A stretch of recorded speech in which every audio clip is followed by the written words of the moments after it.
16 डिसेंबर 1971 ही तारीख भारत आणि पाकिस्तानाच्या इतिहासातले असे पान जावन आसा जे दोनूय देश केन्नाच विसरचे नात।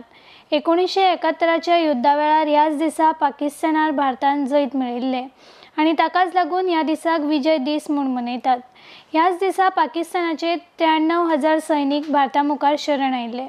1971त बांगलादेशाच्या मुक्तीच्या फाटभुंयेर भारत आणि पाकिस्तानाच्या सेनांमदी जाल्ल्या युद्धात भारतीय जवानांनी व्हड चतुरायेन आणि बहादुरीन दुश्मनाक रणनीतीत मात दिल्ली। 1971त पूर्व पाकिस्तानाचेर युद्धाचे सावट भोंवताले।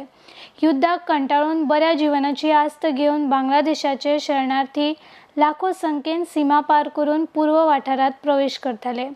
पूर्व पाकिस्तानात लोक इस्लामिक कायदो लागू करपाक आणि उर्दू भाषेक राष्ट्रीय भाषा करपाक विरोध करताले।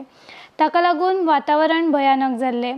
अखेरेक भारताच्या हमल्यांक बेजारून पाकिस्तानी सेनान युद्ध विरामाची घोषणा दिवन भारता मुखार शरणागती पत्करली। हाचोच परिणाम म्हळ्यार निमणे बांगलादेश एक स्वतंत्र देश जालो। RDX Goa bureau report.